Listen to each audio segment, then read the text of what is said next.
It was supposed to be a fun family day at the lake, an afternoon of sunshine, laughter, and relaxation. But for one California couple, their trip to Lake Havasu last July turned into an unimaginable nightmare. Their 4-month-old baby girl, Tana Ray, became unresponsive on the boat, and despite desperate attempts to save her, she tragically passed away.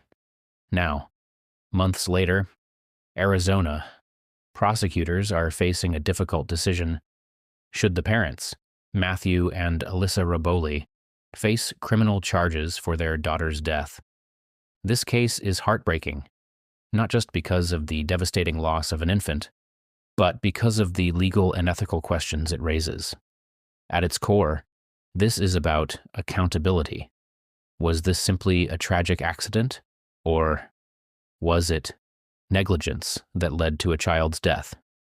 Authorities in Arizona are now wrestling with that question as they decide whether to charge the parents with negligent homicide. To understand how things got to this point, let's take a look at what actually happened that day. A day on the lake turns tragic.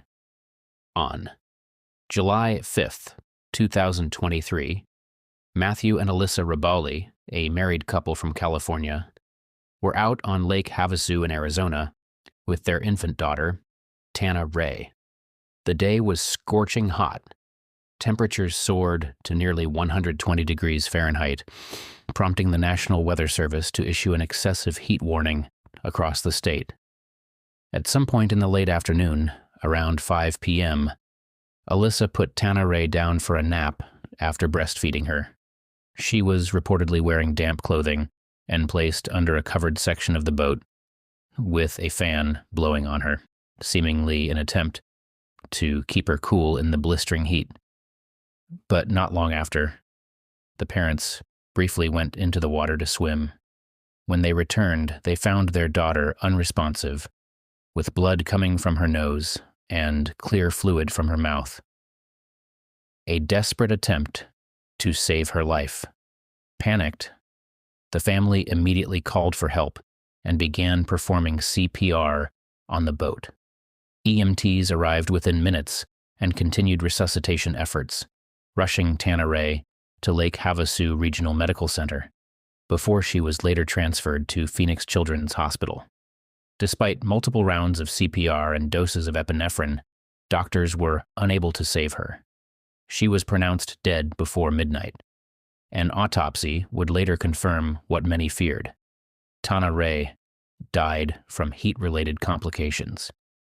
The autopsy findings: according to the Maricopa County Medical Examiner, Tana Ray's death was caused by complications of environmental heat exposure. The report noted several severe heat-related injuries, including hemorrhagic shock, internal bleeding due to extreme heat, dehydration, anoxic brain injury, brain damage from lack of oxygen, cerebral edema, brain swelling. But the autopsy also noted something else. Tana Ray was a well-developed, well-nourished infant. In other words, before that tragic day, she appeared to be a healthy baby girl.